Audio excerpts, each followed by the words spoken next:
জিয়া টিভির আরেকটি নতুন ব্লগে আপনাদের স্বাগত জানাই।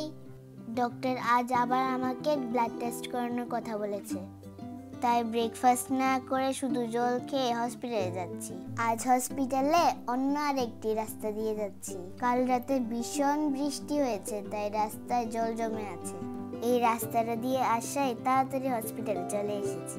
হসপিটালে এন্ট্রি করার আগে হাতে ব্যান্ড পরিয়ে দেয়, সেটা তো তোমরা জানোই। ভয়ে আমার হার্টটা ফাস্ট বিট করছিল।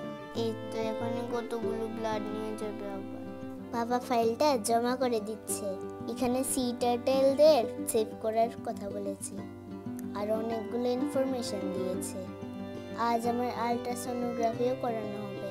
আমার নাম্বার আসার অপেক্ষায় বসে আছি। ব্লাড দিয়ে আসার পর আমার এক্সপ্রেশনটা দেখো। এত দুঃখে ছিলাম কি আর বলবো। এত খিদু পেয়েছিল, ঘরে এসে দুধ পাউরুটি খেয়েছি। আর আমার মুখের অবস্থাটা দেখো। আমি বুঝতেই পারিনি মামা যে আমার ভিডিও করছিল। সূর্যি মামা আজ ভীষণ রেগে আছে, তাই গরমও লাগছে বেশি। অ্যাকচুয়ালি আমরা একটু জুডিওতে যাব।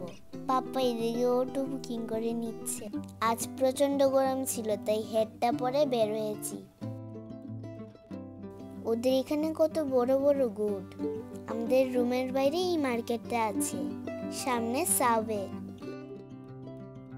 কাল দেখতে পেয়েছিলাম চার্চ, আজ দেখতে পেয়েছি মস্ক। এটা হচ্ছে ইন্ডিয়ান ওভারসিজ ব্যাংক। এই মলের মধ্যে জুডিওর শপটা আছে। স্পেন্সার প্লাজা এখানকার অনেক পুরনো শপিং মল। চলো দেখা যাক কি কি আছে এই মলে। জুডিওর শপটা 3টা ফ্লোরে ছিল। এখানে আর্টস এন্ড ক্রাফটসের ভীষণ দারুণ জিনিস ছিল। চলো ঘুরে ঘুরে তোমাদেরকেও দেখাবো। দোকানগুলোকে কি কালারফুল দেখাচ্ছে না? আমি তো যেখানেই পাচ্ছি সেখানেই পোজ দিয়ে নিচ্ছি। এই দোকানটার শোপিসগুলো সব থেকে বেশি আকর্ষণীয় ছিল। মনে হচ্ছে প্রতিটা জিনিস খুব নিখুঁতভাবে বানানো হয়েছে। আমার তো মনে হচ্ছে সবগুলো শোপিস নিয়ে যাই আমার বাড়িতে, কিন্তু এতগুলো টাকা আমার কাছে নেই। এই দোকানটায় মেটাল, উড আর স্টোনের তৈরি শোপিস ছিল। তুলনামূলক শোপিসগুলোর প্রাইস কমই ছিল, কিন্তু তাও আমরা নিইনি। তোমাদেরকে জানানোর জন্য বলেছি। এই দোকানটায় কাশ্মীরের জিনিস বিক্রি করছিল।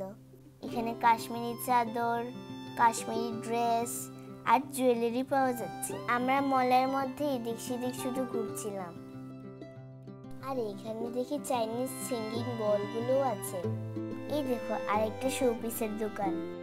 আগের দোকানটার মতন এখানে বেশি কালেকশন ছিলই না। ডক্টর ফিশগুলো এসে পায়ের নোংরাগুলো খেয়ে নেয়। আমি গোয়া যখন গিয়েছিলাম তখন এই ফুড স্পাটা করেছিলাম। এখন যাচ্ছি 3rd ফ্লোরে। এসকেলেটর চড়তে তো আমার দারুণ লাগে। কোনো মলে এগুলো দেখতে পেলে আমি উঠি আর নামি। 3rd ফ্লোরে জুডিওতে আমাদের মতন বেবিদের গার্মেন্ট ছিল। 1st ফ্লোরে লেডিসদের আর 2nd ফ্লোরে জেন্টসদের গার্মেন্টস ছিল। মিষ্টি ভাইয়ের জন্য আমি ড্রেস চুজ করে নিচ্ছি। মিষ্টি ভাইয়ের জন্য এই প্যান্টটা আমার কাছে ভালো লেগেছে। সবগুলো টি শার্টের মধ্যে এই টি শার্টটা আমার ভালো লেগেছে। আমি আমার জন্য কিছু ড্রেস চুজ করছি। আমার চুজ করা ড্রেস থেকে মামা বাবা একটা কিনে দেবে। এই টপটা আমার ভালো লেগেছে। প্রাইস দেখো।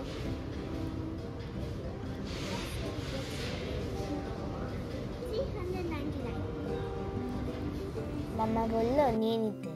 পাপা কাকার জন্য ড্রেস নিয়ে নিয়েছে। আমি এই দোকানটার দিকে হা করে তাকিয়ে দেখছিলাম। আমাদের শপিং করা কমপ্লিট হয়ে গেছে। গতদিন তো বৃষ্টির জন্য সমুদ্রের পাশে যেতে পারিনি, তাই বাবা বলল আজকে নিয়ে যাবে। এখন মল থেকে বেরিয়ে পড়েছি। এখানে যে অটোগুলো দাঁড়িয়ে আছে, এখান থেকে একটা অটো ভাড়া করে আমরা মারিনা বিচে চলে যাব। পাপা এখান থেকে একটা অটো ভাড়া করে নিয়েছে। অটো আঙ্কেলটা 100 রুপিস বলছিল। পাপা 80 রুপিস দিয়ে ঠিক করেছে। এখান থেকে আর মাত্র 1.2 কিলোমিটার বাকি। এটা নিউ স্টেট গেস্ট হাউস। আমরা এখন এম.এ. চিদম্বরম স্টেডিয়ামের পাশ দিয়ে যাচ্ছি। বিল্ডিংটার নাম হুমায়ুন মহল, কিন্তু এটা হর্টিকালচার অফিস। গাছের ফাঁক দিয়ে যে বিল্ডিংটা দেখতে পাচ্ছ সেটা হচ্ছে মাদ্রাজ ইউনিভার্সিটি।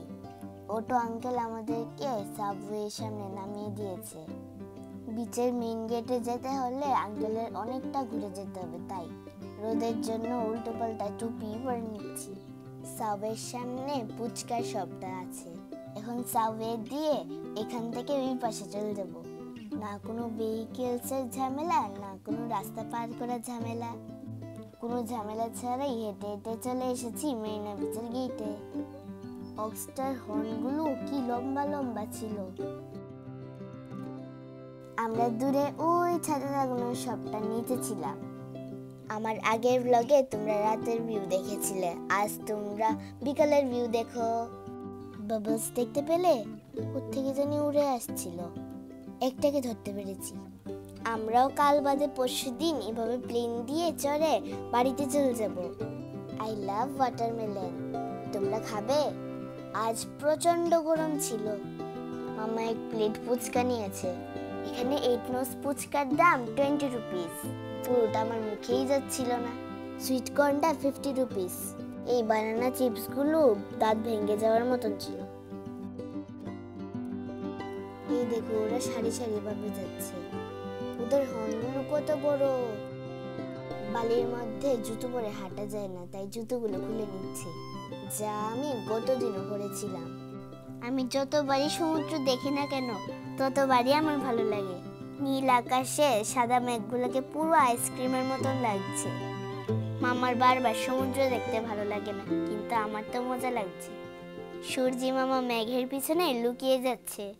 আমাদের শপিং করা ব্যাগটা পাপার হাতে। কাল তো বৃষ্টির জন্য সমুদ্রের কাছে যেতে পারিনি, কিন্তু আজ 2 চোখ ভরে সমুদ্রকে দেখব। এই দেখো, আবার বাবলসগুলো উঠছে। কত মানুষ জলে মজা করছে। আমারও জলে নেমে মজা করতে ইচ্ছা করছে, কিন্তু মামা স্ট্রিক্ট বলে দিয়েছে আমি জলে যেতে পারবো না। আমরা তো এক্সট্রা ড্রেস নিয়ে আসিনি, তাই। সমুদ্রের মধ্যে একের পর এক যে ঢেউগুলো আসে সেগুলো দেখতে আমার খুবই ভালো লাগে। আর তারই সঙ্গে সমুদ্রের ঢেউয়ের আওয়াজটাও ভালো লাগে। এইটা হচ্ছে স্মোকি ফ্লেভার কর্ন।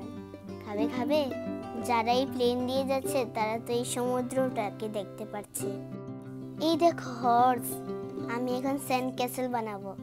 সমুদ্রের পাড়ে ভালো লাগার অন্যতম আরেকটি কারণ। পাপার হাতে কর্ন দেখে এই কাউটা পাপার পিছনে পড়ে গেছিল। দেখো আমি কি সাহসী ওর পিছনে বসে ক্যাসেল বানাচ্ছি। এটা কি ক্যাসেল হলো? তোমরাই বলবে। ক্যাসেলের নামে বালির স্তূপ বানিয়েছি। সমুদ্রের ঢেউটা যদি আমার ক্যাসেলটায় চলে আসতো কি মজা হতো। পাপাও দাঁড়িয়ে দাঁড়িয়ে সমুদ্রটাকে উপভোগ করছে। এই যা, আবার বৃষ্টি শুরু হয়ে গেল। কপালটাই খারাপ। দেখো আমি পুরো ভিজেই গেছি। কিছুক্ষণ আগে পর্যন্ত সবাই ছড়িয়ে ছিটিয়ে ছিল। যেই না বৃষ্টি শুরু হয়েছে সবাই দোকানগুলোতে ভিড় জমিয়ে নিয়েছে। দূর থেকে সমুদ্রের ঢেউগুলো দেখতে কি অপূর্ব লাগছে। দেখো ওরাও ভিজে ভিজে যাচ্ছে।